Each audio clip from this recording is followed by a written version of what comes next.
Hey guys, what's happening?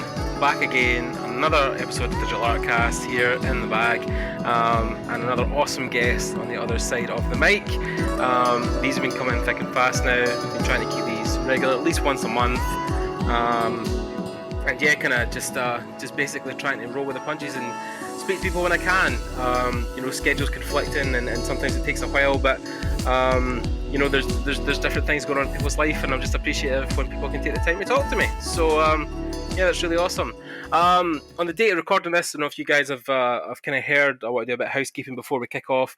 For those who don't know, I just announced through my Facebook, my kind of personal Facebook and Instagram and stuff like that I will be moving to Tokyo, Japan in a couple of months to, well, initially live there for 12 months and then just kind of see where the wind takes me. But yeah, I'm going out there for work, and because of that, you'll probably find a lot of these episodes were already pre-recorded and then will just be set to upload throughout the year. But then if I'm not mentioning it again, if at least people catch this, they'll be able to understand that if there isn't a concurrent upload or I'm not being very regular, then that's why, because I have or would have had at this point moved country. So yeah, that's just a quick update before we jump into this interview. This is a big one. I've been waiting on this one for a while. When I first saw this artist about 3 years ago and started following his work, I was extremely impressed with his take on line and shape design. And of course, his background in the games industry and teaching, especially his teaching. He's I would say, one of the most respected artists in the business at the moment, and he's joined me today for a talk. And Ahmed, how are you doing? Hello, that's quite a kind intro there. Well, I believe it's true, but people can argue me in the comments. I don't really give a fuck, but I get to swear on this podcast. Nice. Yeah, man. Yeah, fuck yeah. Heck. We have a special button, so if I want, I can actually go do yeah. So that's there as well. Right on. That's so cool that you're moving to Tokyo, by the way. Yeah. That came out of actually a few things. One was actually, believe it or not, I'm going to gush now. But when you basically were kind of doing your whole, I don't say your gear off, but time when you travelled, Yeah. You took in a bit of the world. You went to Japan. You competed in those competitions. Yeah, that kind of just really inspired me to go that side of the world and have a look into the art over there. Because I don't know much about it, and I think it's probably what I'm going to dive in today with you, just about stuff that you've done. But well, what are you going to do for 12 months when you're there? Well, initially, I'm going to be teaching English. Mix with some freelance stuff that I've got kind of lined up on and off with different people, but nothing full-time, no actual job that is related completely to games. I think there's one or two studios out there I've already been in contact with, or I've met through networking events like THU last year, so I know Polygon Pictures are out there. I know a couple of people in and out of like things like Square Enix and Capcom. So, and funny enough, the Zelda team were hiring recently, but they're looking. Apparently, they're only looking for Japanese speakers. Oh, so desu ne. No, so desu ne. That's cool.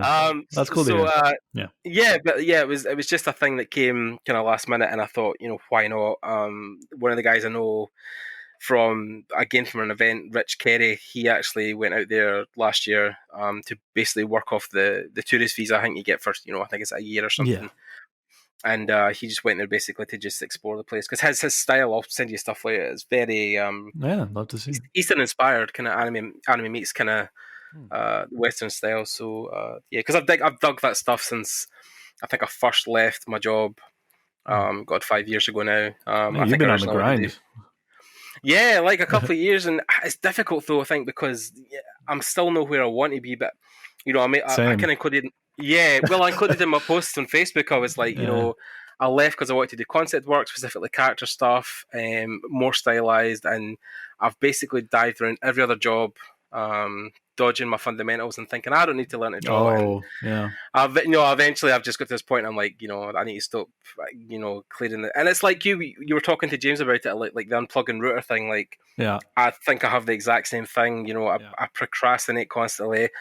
I ignore stuff because I think it's the fear of, I'm never going to be good enough. I'm never going to be able to do stuff. I would look at all these awesome guys like Calvin Lee at Riot, and they're doing this fucking amazing job. And how am I ever going to get there? Well, back to just real quick on the router thing. I've sort of envisioned it as, well, the internet's great. It brings us all together. We have access to so much content and sharing ideas and tutorials and whatnot. And Yeah.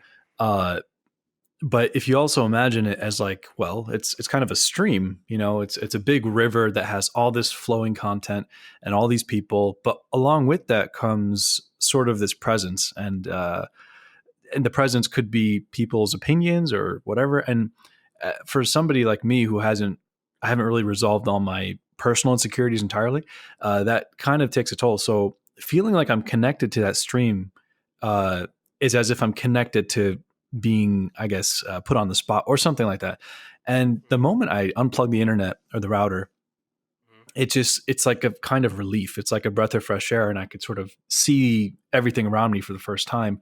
And it's being able to take my pencil to paper or Wacom or whatever without that feeling of being connected to the stream. And it's sort of like far less tension. So I definitely recommend that as an experiment to anyone. Yeah, that's deep, dude. That's deep as the ocean. Definitely, it's Yeah. yeah. I feel the same. Like it's. I even have this thing now where I'm weaning myself off social media. Like, I mean, I said when I posted, I was like, I'm going dark for a year. I'm not posting anything on ArtStation, Yeah. Facebook, Instagram, nothing for 12 months while I'm in Japan. I just want to go out there and experience it with Yeah. my own two eyes and nothing else. There you Not go. worry about, oh, I need to post this Sakura tree or this bit of Akihabara on thingy. And no, just stand there and enjoy it. If anything, I want to record it with a sketchbook, and do some urban sketching. It'll be such a good Um, experience for you. yeah, I can imagine. Well, I mean, like we've talked about this, so like fuck your history, man. Like people have talked about your stuff enough that if you don't know who Ahmed is at this point, you can Google him. There's a lot of history on what he's worked on and stuff like that. But the last year for you has been really interesting because you know, so you run the Patreon, Mhm. you were doing that, you were uploading, and then you were basically just traveling, right? You were just cutting across the country. I think Yeah. first the States, and then you kind of moved away from there into Japan. So how did that come along? That whole thing. So yeah, I mean, it's like I got to a certain point when I was in LA that I decided that since I was working from home for Patreon and whatnot, because I had just finished teaching at Art Center and Brainstorm, Yeah. and I didn't really want to renew that just yet. So I figured I didn't really need to be in LA anymore. I've been there for 8 or 9 years, and I've kind of had my fill. And so I just was like, I'm just gonna get out and see what happens. And so, yeah, the first part was cutting across the states for a couple months and just going to different places, meeting new people at meetups. That was really fun. And then the opportunity to go to Japan came up with that competition thing, which Right. having won it uh, for the battles, they flew me out there a couple more times, and I developed a relationship with the Japanese over there. So I got to spend a couple months over in that area because I went to Thailand and Singapore as well. So Great. Yeah. a lot of great The whole is experiences. Yeah. the whole of Southeast Asia, I think, is something that people should see at one point. Anyway, I think it's Oh just a yeah. beautiful piece of the world. So, Highly recommended. um, yeah. So, what was the competition you were involved in? Mm. And so it's something that's actually running in LA now from a different sort of child company from the main thing, but it's called Limits Digital Art Battle, and the one in LA is called Paint One. I think it's Paint.1. Um, Okay. and if anyone's interested, definitely check out their Instagram or website. And basically, it's if you've ever seen Iron Chef or any kind of show where there's limited time and two people battling head to head, that's pretty much what it is. You're on a stage and you have a Cintiq in front of you. You can choose either Photoshop, Painter. Some people use Illustrator, like JB Styles, he uses Illustrator.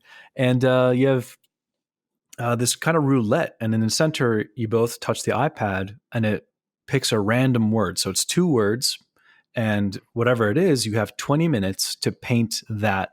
And ideally, you would kind of convey some kind of story, whether it's sequential or you kind of carry the audience through a visual experience using your art. And so Right. there were like qualifier matches in LA. And since I passed those with Rake, Reiq, he's Oh yeah. another great artist. I love Rick. Rick's also an awesome guy. Yeah. Yeah, he's super nice, and he speaks full Japanese, so it was really convenient to be around him in Japan. Uh, and so we were both sent out to Japan, and we competed, and he made it to, I think, third or fourth. But yeah, after a bunch of rounds facing off against awesome Japanese artists, I sort of brought a little bit of different flavor to the table from my background, having worked in movies, games, and did the whole art center thing. So yeah, I managed to win that, and the rest was history.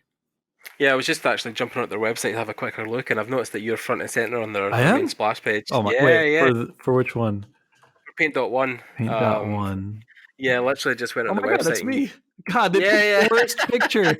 Oh, if you guys check out the Paint.1 oh, website, you'll find that Ahmed is he's front and center on the page. I He's look their like a spokesperson blob. now. I'm like melting into the chair. I swear it's a wide angle lens or something. I need to Yeah, get because in shape.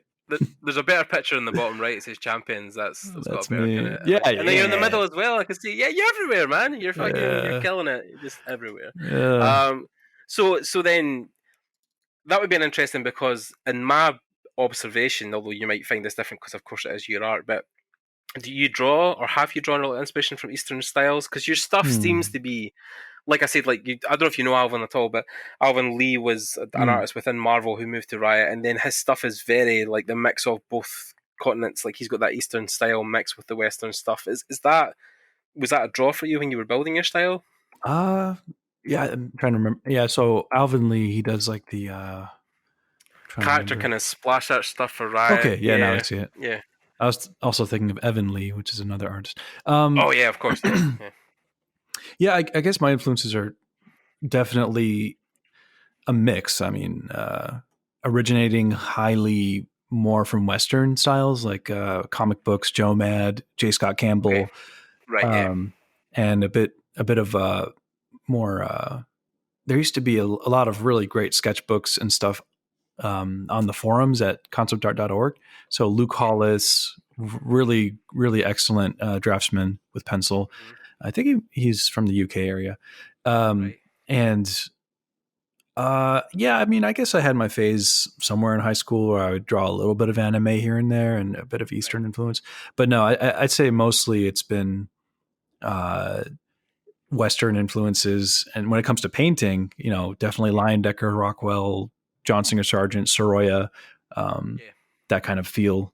So yeah.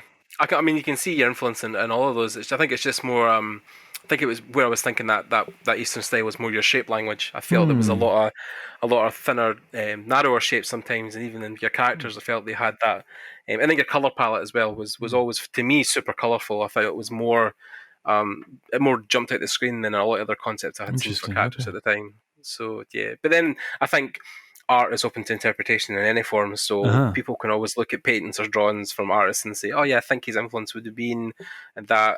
Sometimes maybe because your own art has an influence from one person's, and you can see it in other people's art, and you try to Right. make the comparison or the connection. But your stuff has always been, I think, it's been one of the more unique styles I think I've seen Interesting. across different people's concepts. Anyway, I think it is something that You I say think there should be that, more of. but when I look at my work, I just feel like it's bland and it doesn't Oh have. man, It's see, just see, it's just a yeah, copy yeah. of like a collection of so many. I'm like, there's nothing here. I think it's something I've noticed since I started jumping into this industry and talking to people is that people are so dismissive of their work. Yeah. And I watched, there's a really cool YouTube blogger called Anna Akana who I Yeah. watch. And Anna's had a video the other day about like if you took the negative things you said about yourself and projected that into like somebody, like a friend who was sitting in the room telling you those things, you would quickly not be friends with that person Yeah. because you find that like I mean even my girlfriend was sitting watching the new Queer Eye series and Mm. she was watching a guy who was kind of like me. He was quite heavy set, he was bigger, and since like they initially met him, they recorded all the things he said without prompt. Like he was saying like, oh man, I'm really fat and da da da, and Hmm. all this stuff, and then they basically took him into a room and played back like everything he said about himself, and oh, I'm chubby and I've got man boobs and oh, I'm Mm. ugly, and the guy was just about to get married and he was like, you have to revitalize your kind of appearance of yourself or what you think about yourself because right now you're just being so super negative. Um, and I find that is a very common trait with artists around this industry is that nobody, and I know people can be humble totally, but then it always is, you'll say something, oh, your work's really good, and you'll be like, Mm. really, man? Oh, I hate it, and I think it's terrible and bland. And It's almost do you like, think it? yeah, go Yeah. ahead. No, I was gonna say, do you feel that's common?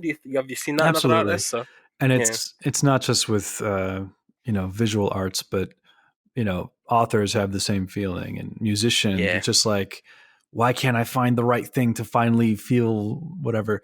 But I found that, mhm, like, I think the solution, if at all, is to identify that part of your brain that sort of scans, analyzes, and evaluates whether something is good or not, and just throw it out. I mean, sure, you need it when you're improving and trying to get good or developing your own taste, but um, when you're looking at your own work as you're doing it or producing stuff, like, you can implement your techniques and skills, but the part of you that's gauging whether it's worthy or good enough, like, to be accepted by other people, and you start to project your own feelings onto it, that part I think could be done away with, because it really results in you just being in analysis paralysis, and you don't do anything at all as a result, right, yeah, as a worst case scenario. So yeah, I think the best thing to do is develop the skills, have the tools in your tool belt, and use them, and then just make stuff, whether or not it reaches that, oh my god, this is viral, amazing work, everyone's going to love it kind of mentality. yeah, definitely. No, I think it's very close to. I mean, there was a really. I mean, she has some of the greatest kind of quotes of all time. But Eleanor Roosevelt once said that happiness isn't a goal, or is not the goal. It's a byproduct of a life well lived. Yeah, So, you know, like happiness shouldn't be your end goal. It just should happen through, right. taking care of yourself, and using your positive attitude sometimes to try and push forward, and create work that you feel is, you're not looking for an end goal. You're just looking to be happy. So yeah, I think it is. It's a very, and this is like a whole can of worms, right? You could sit here in it for hours and talk about like the state of the industry, how people feel about, with the recent job losses and shifts, and Mm, how happy can people be when they can never feel settled or never feel like they've accomplished. And I mean, for you, obviously, you worked within Guild Wars, mm, but then I think since then, apart from maybe freelance gigs, you've never really been back in a studio. You've kind of just, you have been more teaching, more freelance. mhm. Do you feel like the games industry is something that you like to no like to avoid, but it's something you're trying to maybe not make the focus of your career, or is that because of the Uh, studio setting, or well, I mean, it was a great time when I was there. I just found that I'm far more fulfilled when I'm just doing my own thing, and yeah, so uh, it just wasn't for me. yeah? It doesn't mean I'm forever going to be away from that industry. I mean, I do No, of have course, yeah, I do have a small thing for Bungie coming up, but like it's just right, freelance. So yeah, I just like being on my own and having the ability to go on as many breaks as I want, or like travel yeah. to a place and not be anchored down. Yeah, because it's like there's the 50-50 split I feel with the industry where there will be the studio guys versus the freelance guys. Like Mm. there is that divide. Like even Trent, I can never say Trent's second name, but yeah, yeah. He worked in Blizzard, but yeah, like Sorry, Trent. dude. No, no, he's cool with it. But like, no, he done a video the other day, which was basically the whole divide of like, should you work in a studio or should you work for yourself? And Yeah, he said the same thing. Like working as a free agent, like he went. I think it was a holiday to Hawaii with his partner, his wife, and he just done a lot of his work on the beach, yeah, with a tablet. So yeah, and like I've just invested in an iPad Pro, so like it's the I'm best. already feeling, oh man, like Procreate, and I found out an app called Forger, Hmm. and it's a 3D sculpting tool. It's like Ooh, ZBrush for your iPad. I gotta check it out. Y- Yeah, man, like it's $5, but like oh my god, so worth it. Forger, Forger.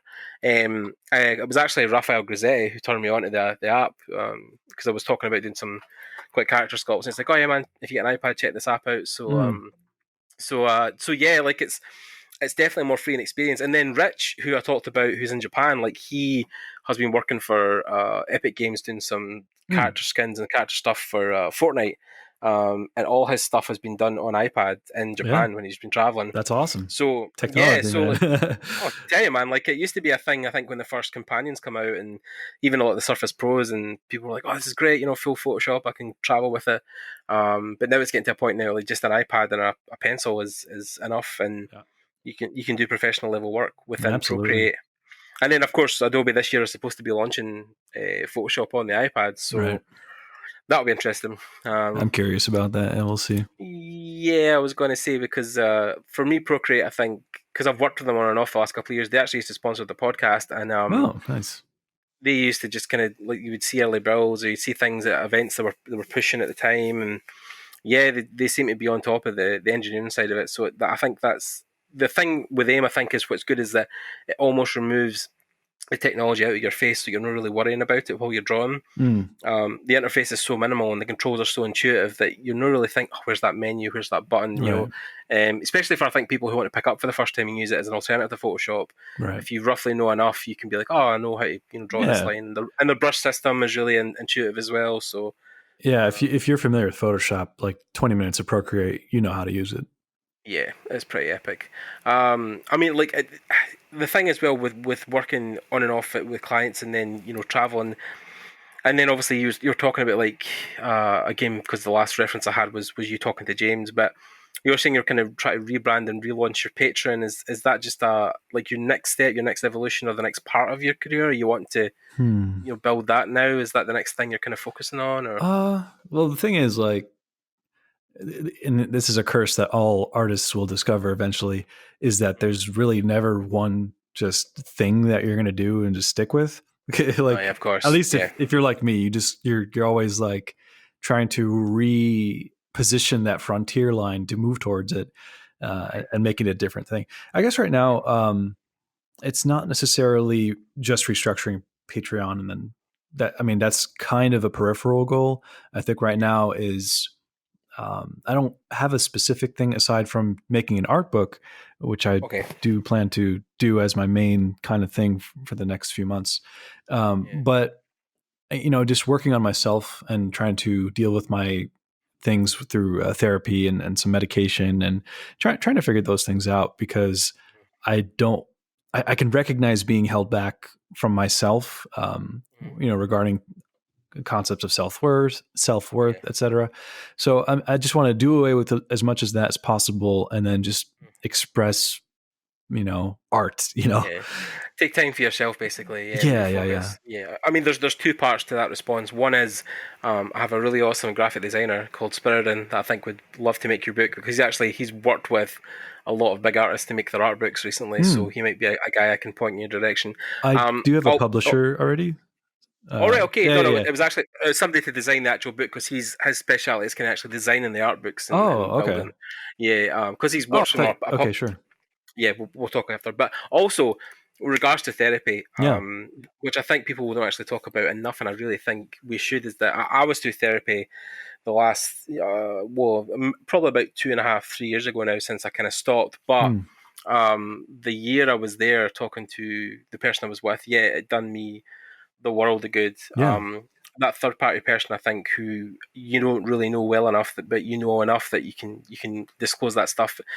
It can be a very therapeutic thing, and I don't think enough people talk about it openly or address it as much as we really should in this community. Because as we've seen recently with more musicians, because that's a public thing, like a celebrity thing. 2 years ago now, one of my heroes, Chester Bennington, took his Yeah. life, and then of course recently, I don't know if you heard the Prodigy singer Keith, he actually just committed suicide as Oh well. So no. yeah, so that's and 40 odd years old, same with Chester, and I think it is a thing where as artists, it was funny. I was watching an interview with I don't know if do you know Billie Eilish at all? The young Mm, singer. She's like 16 years old, kind of like burning up the charts just now. I think she's the most streamed music on Spotify ever. But she's like 16 years old, and like she is as deep as the ocean for her age as well. She's been singing since she was 13, but like putting out music videos.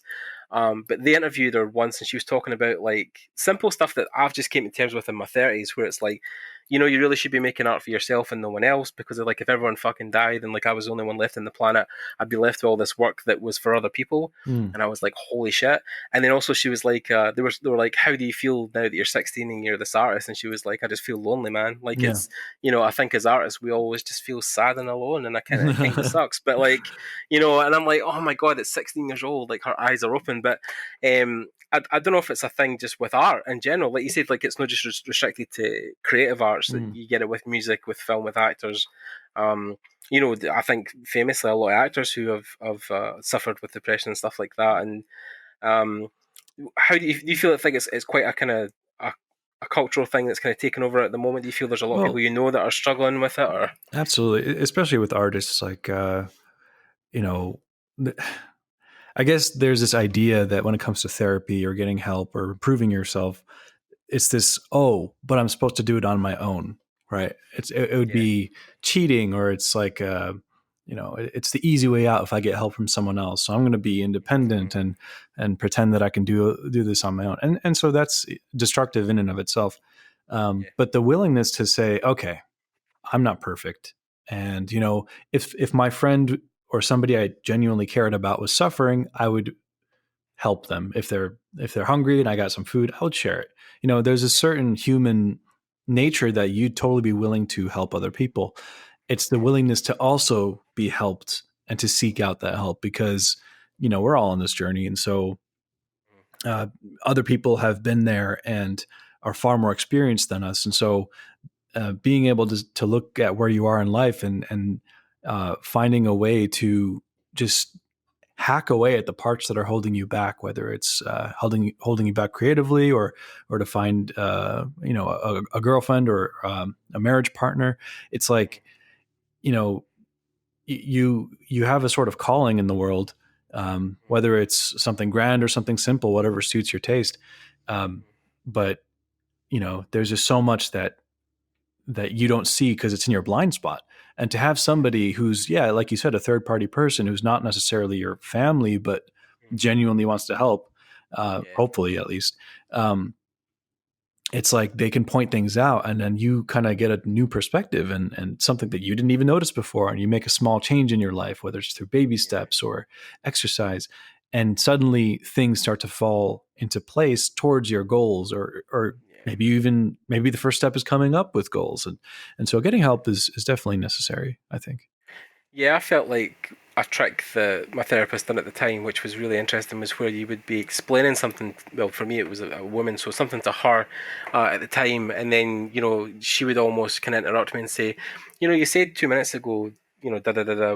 What did you mean by that? And then you're kind of like, oh, I don't really know actually. What did I say? Oh, okay. Oh, well, I guess because this, and they'd be like, really? I'm like, oh, well, maybe because and it's those she can stand from the outside in and kind of poke Right. holes in things you're doing and be like, oh well, maybe this is because. And so I think that's like you said, the third person, that because we have a saying across here, you can't see the forest for the trees. So Mm. because you're so close to yourself, you're not really looking from the outside and thinking, well, what is going on? So um, yeah, I feel like it's something that more people should embrace and should be doing regularly. Even just Mm. sometimes if you feel like there maybe isn't something wrong, but you maybe just want to talk to somebody about something, then yeah, Yeah. it's I was going to say it's therapeutic. That'd be quite funny, but yeah, it's a great exercise and just I think clearing your mind. For me, it's like my therapist always said it's like emptying the trash bin on your desktop, Oh yeah. but because you take so much stuff on all the time and you never really think to always empty it. Like people always get to that point, they're like, "Oh my god, there's like 65 gig in my trash on my desktop. What have I been deleting?" Right. But yeah, it's stuff that you put to the back basically that you never really deal with, or Right. like cleaning that closet in your home that you've never really touched for years that really needs a Right. good sweep out. So I think it is just like almost maintenance for your body. Like it's just that clearing out of things Right. and making room for other emotions or other feelings or other experiences. Exactly. Yeah. It's clearing So the canvas for a new I guess shell. Well, yeah, it's like those crabs. They in order to grow, they have to shed the shell that they have, and then grow a new shell. yeah, Um, yeah, yeah. I think it's like a self-reflective. I know it's when you get to your 30s or close to your 30s, you start thinking about these things. But yeah. yeah, definitely when I hit 30, I was kind of like, yeah, I need to go start thinking, talking Eh, about these things. So, I just turned okay. 31. I get it. Oh, dude, like when I'm this August when I'm in Tokyo, I'm going to be turning 34. Oh, Um, no. and I also thought of something really no horrible, but really jarring. I was like, oh man, I'm going to be in Tokyo for the new Star Wars film. I was like, Uh, I don't know how that's going to go down. Like, how am I going to go? Because I've been going with like a particular group of friends every year since Force Awakens. yeah. And I'm I like, don't know oh, if I'm they're going going to to see it.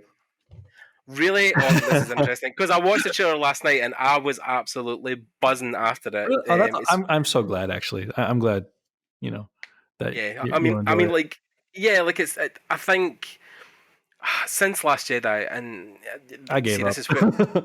Well, see, man, this is the weird thing because like I actually enjoyed the film. Know that it was the best Star Wars ever, but like I thought it was a good film. But Really? then, All right. Well, we're gonna end yeah, this podcast now. It's been nice. I gotta go. Gonna watch some Star Trek. oh, dude, what's that over there? Yeah, yeah. No, Just I mean kidding. like it. Yeah, no, it's. Yeah. I could understand where people Yeah. were coming from when they said like there was almost holes in the story and things, and Luke didn't seem like himself, and but then I watched a guy's video that kind of basically was like, no, that is right, where he was like, Luke has struggled with the Force his whole life. Every time he's picked up a lightsaber or got involved in the Force, someone's died or something's happened or he's lost his hand or he's rushed off into battle carelessly. So like no wonder like he doesn't want to have to. And then the last time he really tried, like he ended up nearly killing his nephew. So he's like no wonder he wanted to be on his own and push everything away and cut himself off from the Force because he just felt like Sure. every time he tried, he was just fucking up it all the time. So I feel like um, those are valid points, but my problem is like people who are writing it. I mean, it's just is that really the story you want to tell your kids to be excited about having a hero that's overcome things and done great things for people and made a difference in the life? It's like it's just I don't know. It's like is that really the story you want to tell people? yeah, I think it's difficult because I think unless George was kind of taking the helm and going back to his roots from the original stuff, because I think he says even in the prequels he felt he went a bit too far at times, telling different stories. But I don't know. It depends how they. I mean, the interesting thing to me was the Palpatine reveal at the end. Yeah, we'll see how that goes. Yeah, I Is was it his really curious. ghost? Like, Is he bad? yeah, What's yeah. how's that going to work out? How's Ian get involved in it? But Mm, I think it's do just it. a nostalgia button, right? Nostalgia is like heroin for old Sure. people. It's Millennium like, Falcon. Millennium Falcon. Millennium yeah. Falcon. Oh my God, Lando's there. Lando's in the Falcon now. Wow, Lando yeah. So, Falcon. Falcon. Lando.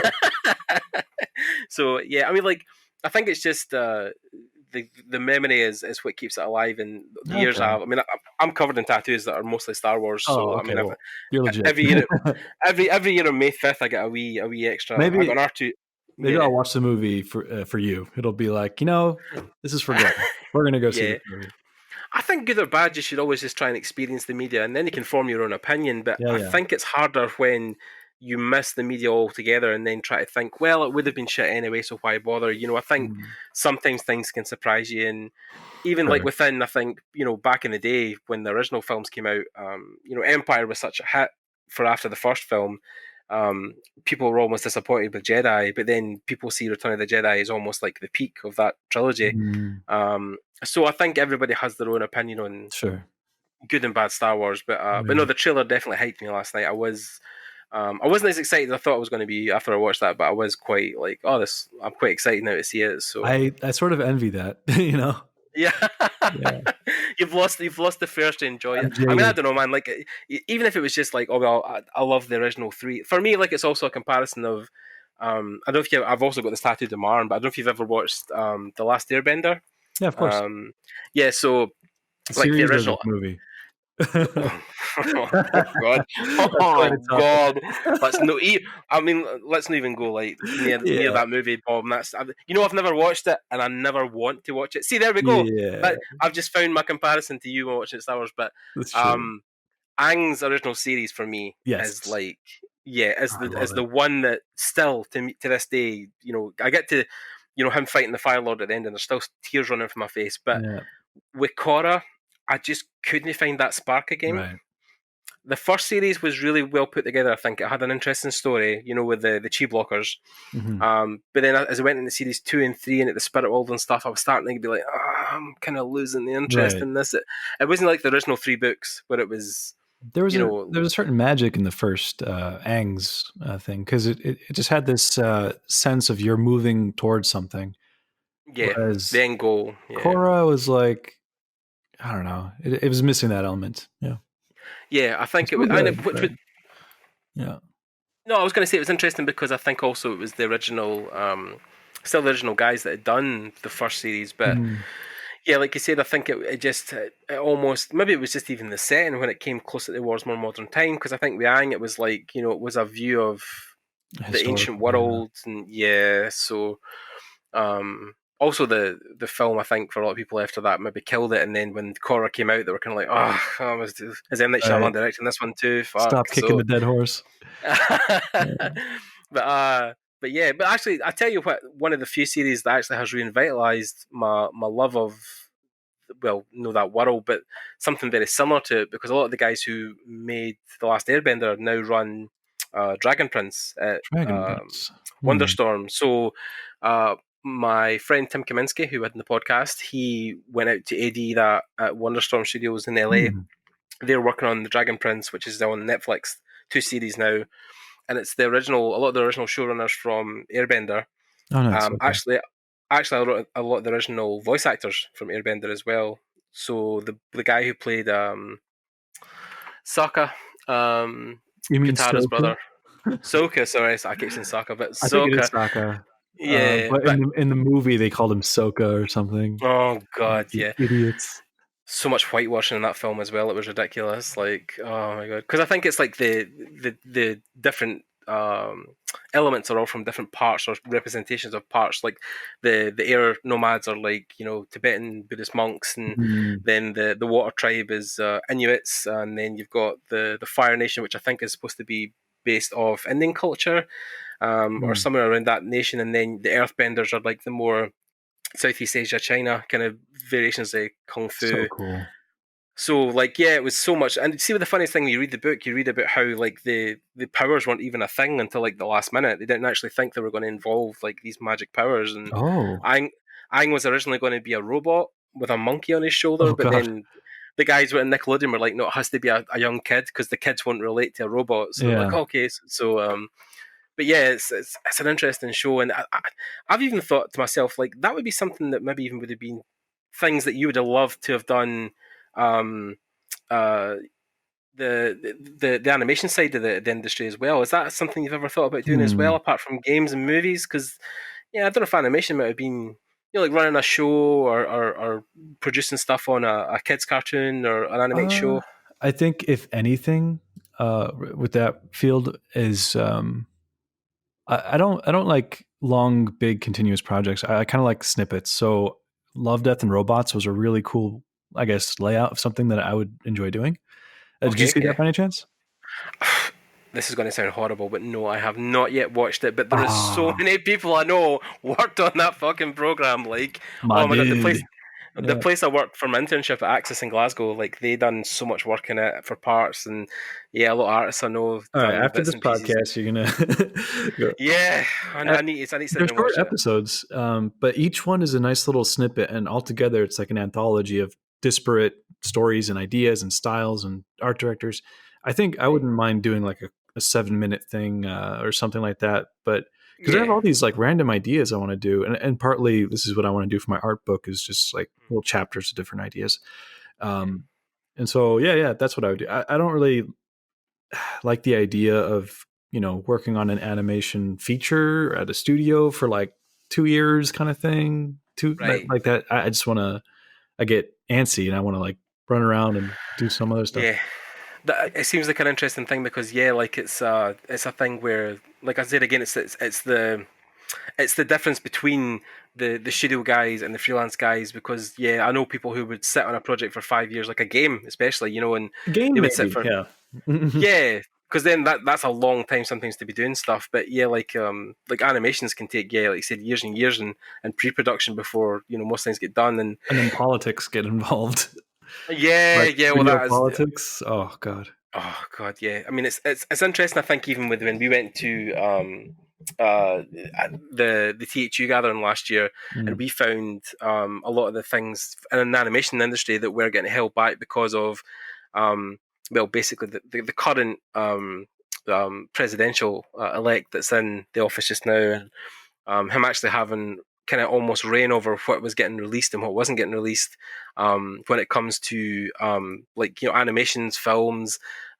He had a very clear focus of what he would like to see within that industry, which is interesting to me because I'm kind of like, well, what would it matter if, like, I mean, for instance, you're probably thinking, what am I talking about? But we saw a talk from a guy who'd worked on more Mexican Spanish themed animations at the time, like the Hmm. luchador stuff. Okay. And he was basically saying that they were getting told at the time they had to rearrange a lot of the shows or cancel certain things because it had that Mexican vibe, and that had that vibe of like they were almost promoting that as like, because he worked on the Book of Life film, Hmm. and he was saying that, you know, he struggled for a long time to get that film made because of its ethnic theme, because of the theme of, you know, it was a luchador, and because it was based in Mexico, you know, and then also involved the Day of the Dead. Like they were told that they were looking to push more Western focused stuff that Hmm. was more well, a white cast. So yeah, it's interesting, I think, with politics as well, and again, it happens within games and movies, everything really. Studios always have a set structure of, you know, bosses, managers, CEOs. Sure. So I think it's when you feel that you're maybe producing something that isn't for you, if it's for another person, which I think is the hardest thing of concept art. Like, I mean, I was reading an article recently by Karolina Zeliski, and she basically had a kind of 12-step program. She was like, these are the things as a concept artist you need to remember. And one of them was like, everything you make is for something else, is to serve another purpose. Like, you know, if sometimes if you want to be a concept artist in the industry, you have to make peace with the fact that the things you're making aren't always for you. You know, like you're going to Sure. be working Yeah. for a client or a boss or a studio. You know, as precious as people, you know, as artists can be with their art, that can be sometimes the hardest sacrifice, right? Yeah. Is giving up your freedom, your creative freedom almost. Is that the same with you? Is that probably why you prefer the Yes. freelance route? Because yeah, you don't want to give up your IPs basically. I mean, Yeah. yeah, is that something also you want to do? Is almost produce your own content? Like, I'm assuming you maybe thought about this, but like, you know, comics or doing your own game or stuff like that. Is that things that have crossed your mind? Yeah, I mean, you know, earlier I mentioned the whole like snippets of different ideas and anthologies. Like, I imagine I want to do like a, I guess, range of that. And then if one of them really, like, I don't know, speaks to me, I would love to like make a game or a comic, or like even if it's just a short, um, you know, series or something. But yeah, yeah, Yeah, definitely. I love yeah. comics. Because you recently done a stream, I think. Well, not recently, but maybe even a year ago. I can't remember when it was specifically, but with Jason Brubaker, was Yeah. that right? Yeah. Yeah, and Jason is, I think, traditionally, apart from Viz Dev, he works on his own comic series as well, right? Like he has a Yeah. whole set. Yeah. So was that something you feel that you could emulate almost with your own work? Would you want to build your own story Oh, and for publish that? sure. Yeah. Yeah, yeah. I think it's almost a thing that I think inherently comes with nearly everybody who makes art. I think you want to tell your own stories at one point. I Absolutely. think, Because yeah, I think for most artists, it's like there's a certain personality type that comes with it, and it's the idea that you're kind of a dreamer, right? And back when you were a right, kid, like you could probably like sit in a like, I don't know, and look out a window for hours and just looking at the clouds or something, and you've already made up an entire world just like looking at the bees fly by or something. And right. that kind of dreaming is sort of what a lot of artists forget, that that's what you're trying to recapture, and being Yeah, able to first get the tools and then remember how to be a kid again, and then putting that on paper. That's the dream, you know.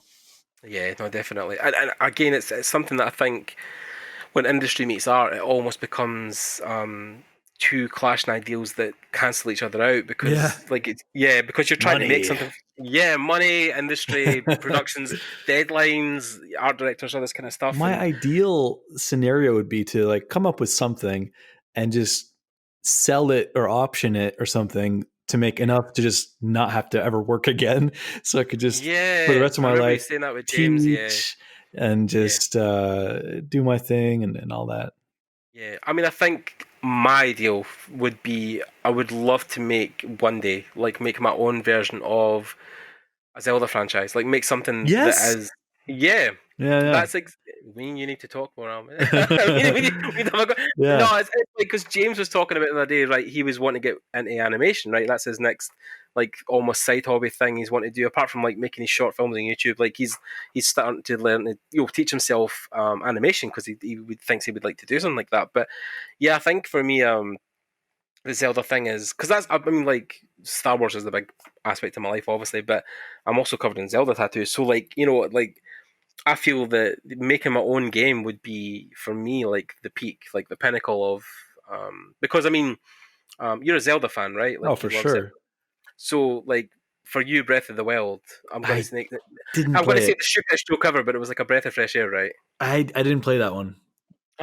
I know. Well, I've been Come on. traveling and I don't have the Oh Switch. god! You can get I it on the know. Switch I and know. take it with you.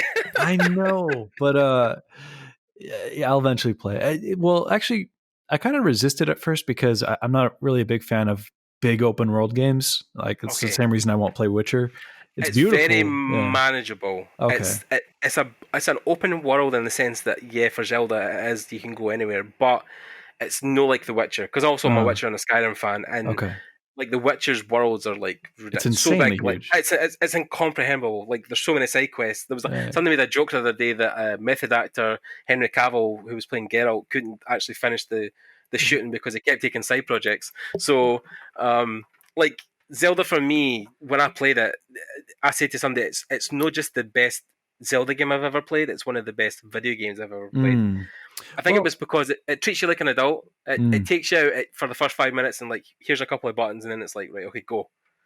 So mm. for me, I felt yeah What's cool is what I've always thought is like, Japan's produced so many amazing things, Zelda yeah being one of them. of Uh, course Ghibli Studio, Miyazaki, all that stuff. It's oh yeah very childlike wonder, wondrous, and it has a kind of quality. Whimsical, I guess would be a good word. And I yeah feel like the West hasn't provided an answer for that. Like, what is the West's take on that dream? Like, and I know we've had like Fable and a couple yeah things here and there, but they're so forced and like so industry and factory driven that yeah it's missing that element. And so yeah, I would love to see our answer to what is our Legend of Zelda. yeah. I think it's again it was. I think it's just a life goal for me in general that yeah I would love to see. Um, I think with Witcher for me it was also people always say The Witcher's like the grown up version of Zelda, and I don't Mm, agree with that. And well, don't agree with it completely. It has similar elements. Yes, you're a guy with a okay. sword on the back of a horse looking for adventure, but Yeah. Garrett already has his own identity. Where I think the trick with Zelda is that Right. Link is your blank canvas, right? Yeah. Like you become Link, you become the because when you meet Garrett, even in like Witcher 3, which most people play first, is that he's already badass, right? He has all Right. these spells and cuts and scars and stories behind him. But with Link, it's every game. It's like it's a It's new a new start. yeah, it's a new slate. Yeah, so I think that is like you said. I think Fable was maybe the closer thing we had to that world, but I Yeah. think the world wasn't executed well enough. Right. Even the Same with gameplay, like because Zelda isn't just the story in the field, but it's the mechanics that make it worth playing as well.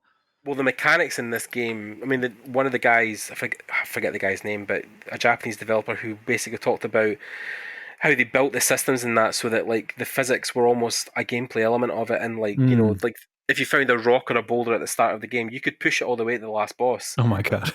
So like he just made there was these set of rules basically. Like if you knocked trees over, they floated, and like you could step on them, then you could float down a river. You could set it on fire. Like they made the world just That's alive, and cool. then you just interacted with it. So no, you need to get Breath of the Wild. It is I need to oh get a my god. TV first. Oh yeah, oh god, yeah, that would be a thing as well. So actually, I'm getting the more and more I'm going on now, and now that I've cut myself for social media, I'm hardly taking my phone places. Sometimes I try to That's just take a awesome. sketchbook. TV wise, yeah, I don't really have much that I use, or I don't really watch. People are always like, "Oh yeah, new Game of Thrones is it next week?" I'm like, oh, I've not really watched any of it. I didn't Yeah, plan to.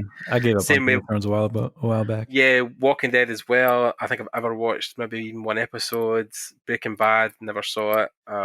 Mm, Yeah, the last couple of years has been difficult because I'm in that phase initially. When you're at uni or you're at school and you're initially learning, like there's so much to take in. You just yeah. think like, how can I fit anything else in? And I think the only thing I really have afforded myself time for, apart from art, has been video games. So Mm, yeah, I've kept up mostly on. But then I made a promise to myself this year that I was only going to buy one game. mm. Um, I knew the game I wanted to buy, which is Devil May Cry 5. So I Ah, bought that. that does look crazy. You could Yeah, dual wield motorcycles. Come on. oh shit, dude! Dante's bike weapon is so over the top. It Oh is my god. but that's the fun of that game, right? That's the whole appeal of it. It Yeah, is so it's over the arcade. top. Yeah. Yeah, yeah. Devil May Cry was actually one of the first versions they made of Resident Evil 4. Oh Before they scrapped it and then made Resident Evil 4, basically.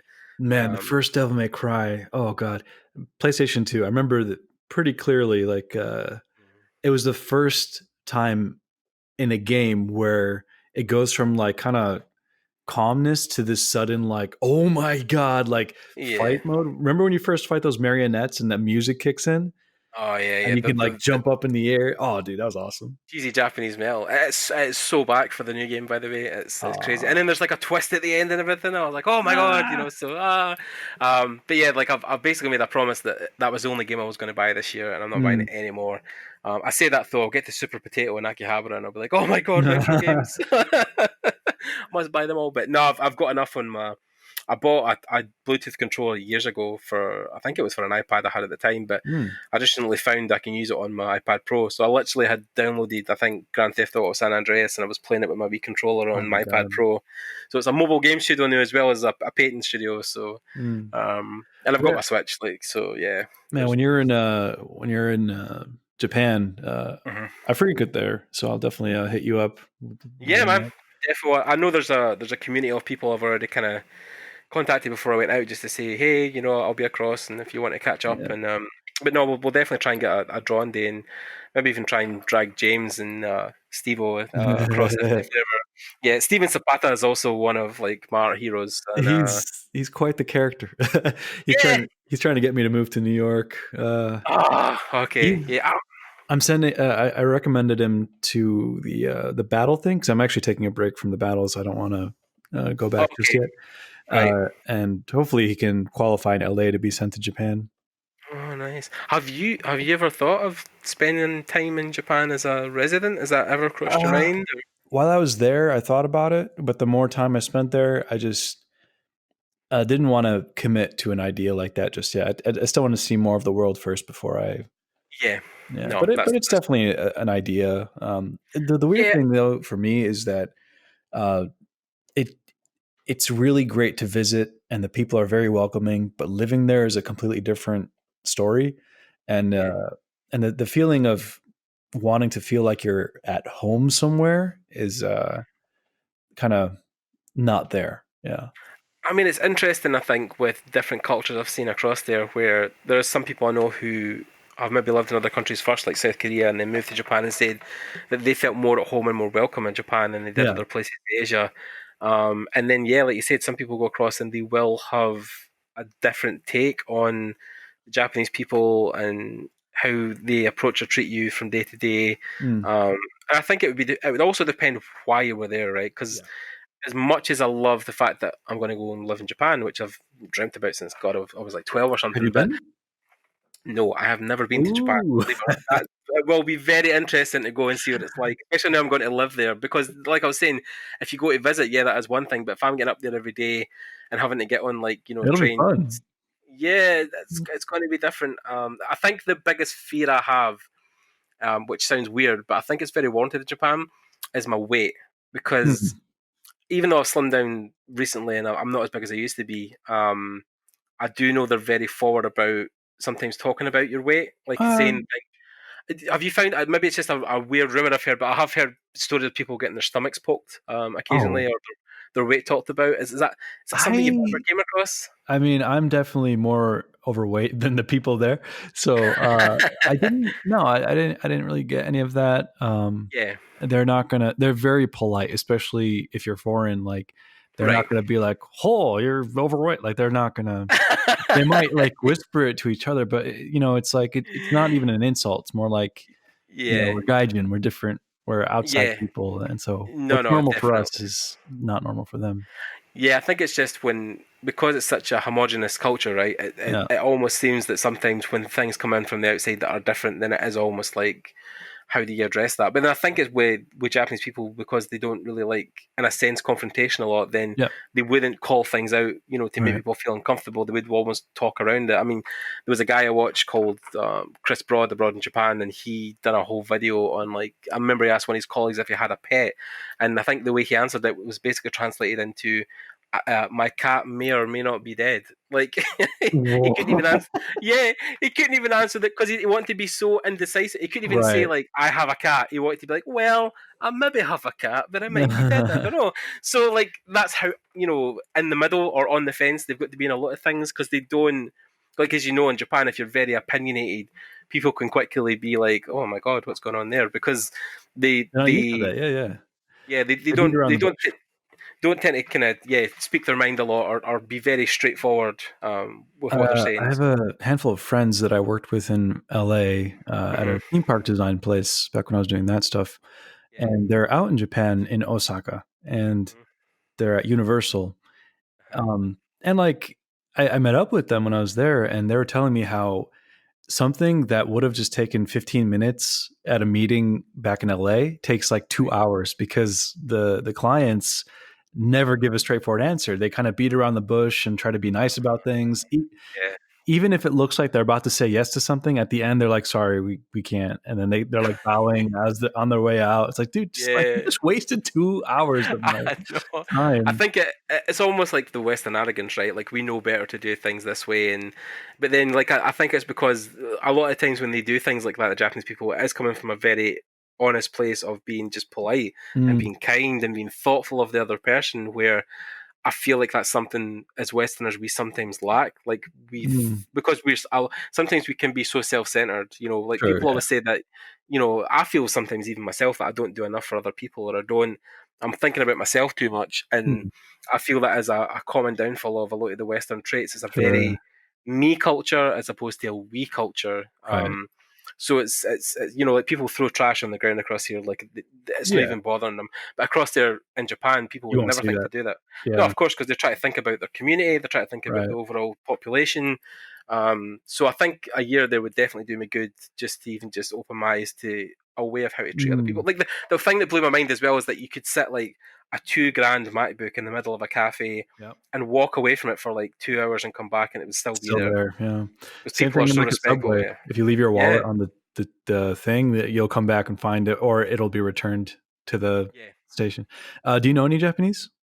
No, very, very, very little. I can do the Same. konnichiwa and Yeah. konbanwa and Yeah. hajime mashite and dojo Hajimemashite. yoroshiku.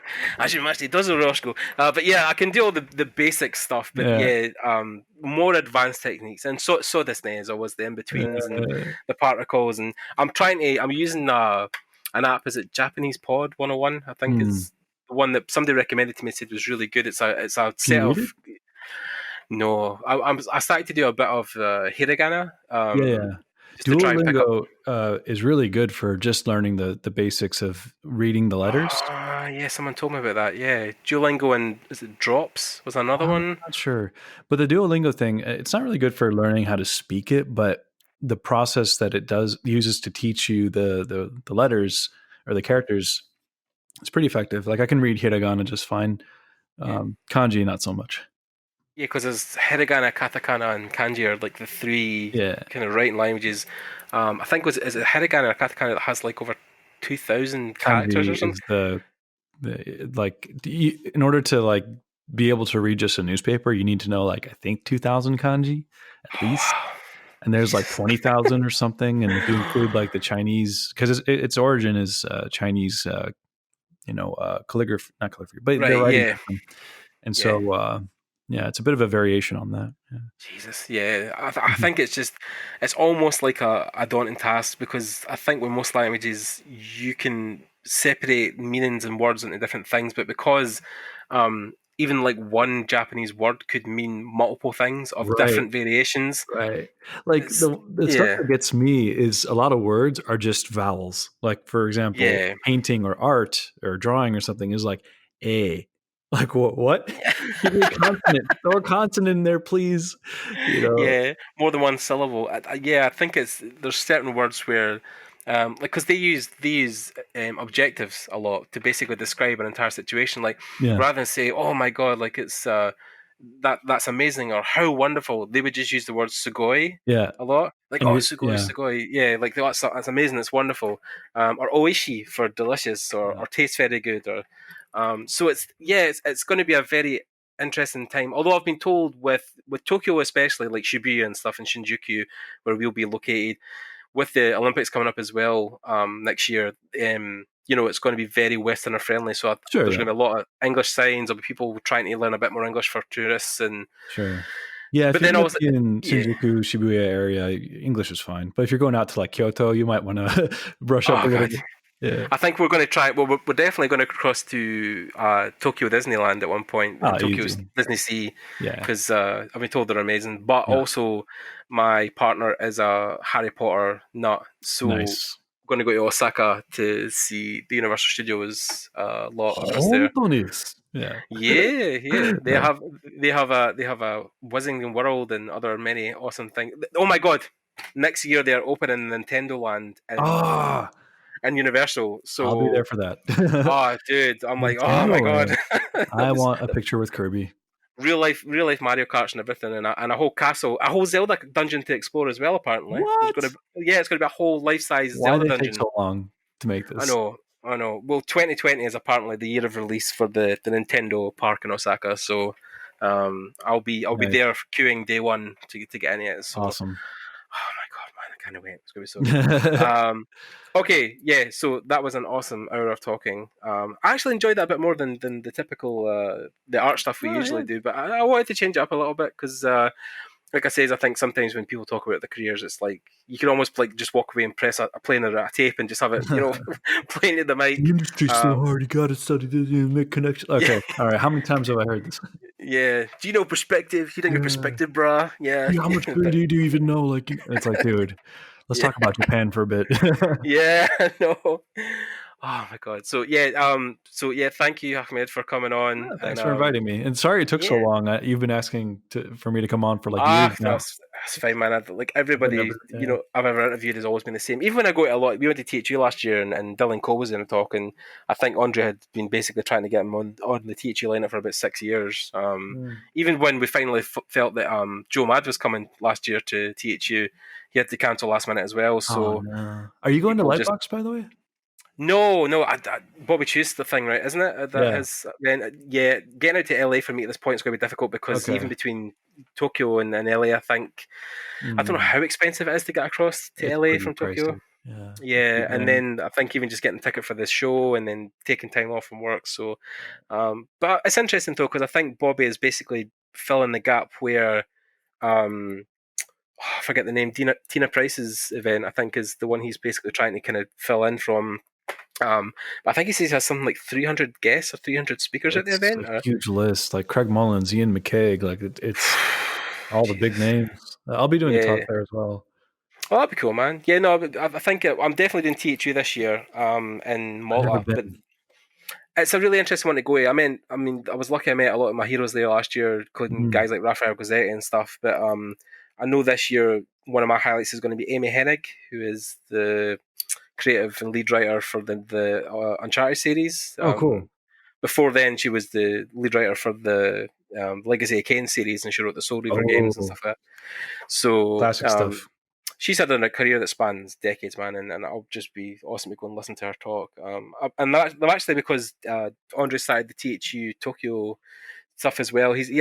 Last year we had one or two artists from the Final Fantasy franchise, a couple other Tokyo-based artists because he has a THU Tokyo meetup. So yeah, I think this year we've got one or two already named Tokyo illustrators. I think one of them is in that battle you were in actually as well. I need to send you some details, but yeah, he's basically trying to draw from every part of the world now. So nice. But yeah, we'll definitely try and if you can get on here, it would be interesting because I think even coming to sort of the European stuff is a different wavelength to the American stuff that runs sometimes. I think one of the ones actually I'd love to go if I could get across that side of the world is Edge Control. It's up in Canada. I heard about this.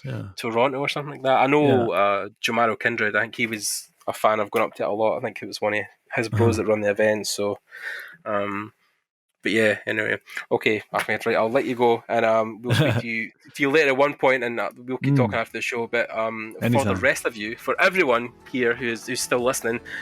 Thanks for listening to us rant about Star Wars and video games and Zelda and Japan, but what the hell, man? Why not try something different now and again? If you guys have actually liked or enjoyed the format, just let me know down in the comments, and we can maybe try and follow this up with another interview with somebody else and follow the same line. If you guys are listening, check me out on multiple sources. The podcast is growing across different streams: Spotify, iTunes, SoundCloud, many podcast services, and hit the subscribe button on YouTube if you can. It really helps us out. We're nearly at 1,500 subscribers, and yeah, thanks again, guys, and we will see you later. Bye. Later. Bye.